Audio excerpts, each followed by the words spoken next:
Hello everyone, welcome back to Luke's TV Talk, where I go over some of the most recent TV episodes I've been watching. And for this episode, I'll be looking at The Rings of Power, Episode 7.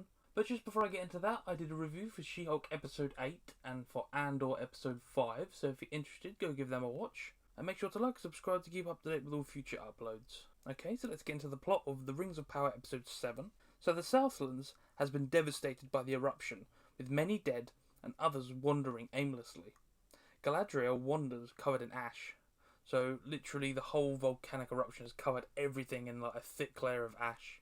Everything's on fire. Even a horse runs by and its whole saddle's on fire. Everything has been destroyed. Isildur, his friend, and the Queen rescue some survivors from a burning building, but Isildur gets trapped in the collapsing house. While travelling, the Harfoots find giant rocks and craters from the eruption, and that's destroyed all the surrounding trees and everything. Everything's been blackened and destroyed as well.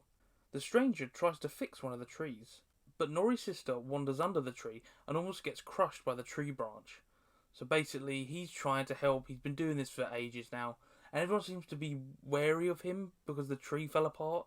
But I don't know why the sister went under the tree. If she didn't go under the tree, she would have been fine.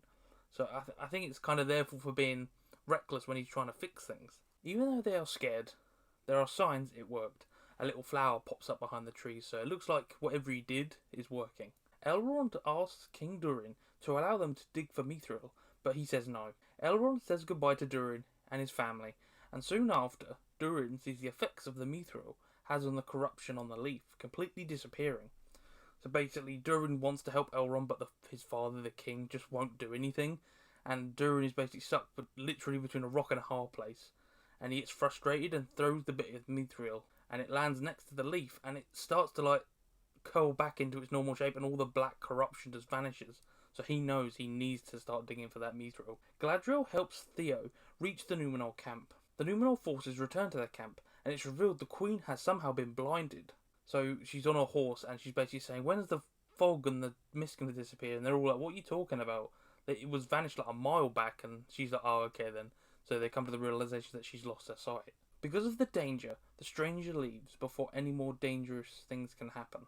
So I don't know if it was the Harfoots that said, "Could you leave?" or he left on his own volition, but they've started to realise that what he does can be dangerous, so he leaves, making them at least somewhat safer. While resting, Galadriel and Theo hide from an orc group, so it's night at this point and they're still quite a bit away from the camp.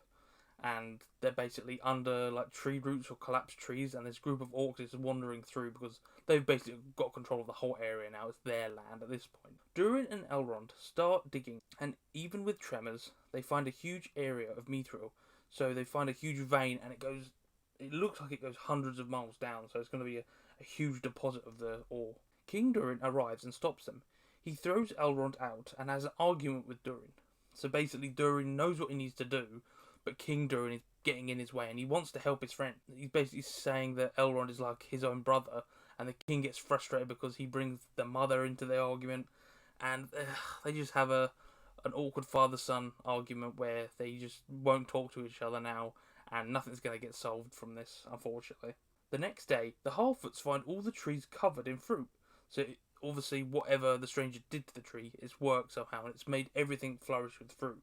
The strangers in the white cloaks are tracking the stranger, and when they see the Harfoots, they set all their carriages on fire. So they've basically got nothing left at this point, because all their stuff they own is in the carriages, and now they've all been just burst into flames. They own nothing. At the camp, Theo reunites with his mother and Arondir. Basically, Theo was walking around the camp trying to find his mother, and it looked like his mother was under a blanket dead, but he turns around and sees her, so at least we've got some happiness from this terrible situation. Galadriel meets with the Queen, who swears they will return. So basically Numenor has been devastated that much that they've got to return home now, and she swears that when it's all been fixed and they're ready again, they will come back. Nori and the group go to find the stranger, so Nori realises that he's in danger. Those people in the white cloaks are coming for him, and he needs to be warned, so she gets a little group of her friends and the lead tracker, and they're going to go find him. Galadriel and Halbrand go to get healed by elves, so at some point Halbrand got really badly injured, and Galadriel realises that he needs to be healed by elven techniques, so they're going to heal him with that. King Durin reseals the cave And all the way at the bottom of the cave, a Balrog is shown. So that's a big Easter egg for either whatever happens later in the film trilogy or what's later going to happen in this series. Because we obviously know that the Balrog, it destroys the dwarf city or something along those lines. So it's a omen for what's to come. And then the last part was that Adar renames the Southlands to Mordor. So we get a good shot of Mount Doom and all the smoke and ash coming out of it. And it says the Southlands, that vanishes and Mordor comes up on the screen. So it's, Mordor is officially part of Middle-earth.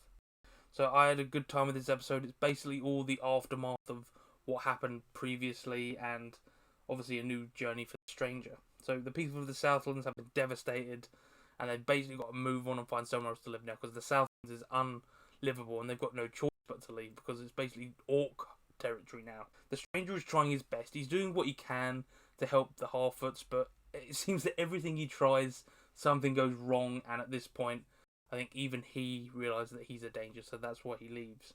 I still love the relationship between Elrond and Durin. They are basically brothers, and they look out for each other. They just want to help, and King Durin is basically the hindrance that is stopping them from helping each other, and it's a bummer because they just want to help one another because they're brothers. I feel like Theo is becoming more important. I feel like you're talking with him, giving him her sword, I feel like is a hint towards possibly him playing a bigger role in the future of the series. King Durin is the definition of an old man. He doesn't want to change anything. He wants to stick to the old ways, and he won't let any of the youngsters do what they want, and he's just old man dwarf. I'm surprised the Harfoots set the stranger away. If they did, I'm definitely surprised because I thought they would have been more understanding because he has been trying to help. It's been not going great, but at least he's trying. If he left of his own volition, then I can understand. The group in the white cloaks are even more mysterious, so we know they're tracking the stranger, but I don't know why they attacked the Harfoots. The Harfoots were just wary of them and put a fire on a branch in front of them, and then they just destroyed all of their things. I don't know why. I don't know if they're a malicious group or they're just not kind. We'll have to wait and see. Obviously, I love the Balrog visual. Balrogs are such a cool creature, and the hint towards what's to come is so awesome to see, especially when the leaf that fell lit up and then the Balrog appeared. It was so cool. And then we officially have Mordor in the series. It's probably going to be the home base for all orcs now, and it's going to be the home base for all evil in the world. The only one little nitpicky thing I thought about the episode was that I was kind of surprised that Numenor just kind of left. They got defeated once, and now they're just going to go back to Numenor. I know they said they're going to return eventually, but I feel like you got beaten once, you kind of helped this one little village, and then you just got beaten, and that was it. So I was surprised about that, really. But yeah, that's my thoughts on the episode. I had a great time, really. It's basically the aftermath of what happened previously, so I'm interested to see where the stories unfold from here. Yeah, that's my thoughts on the episode. If you like this video, make sure to leave a like and subscribe to keep updated with all future uploads. And until next time, I will see you all later.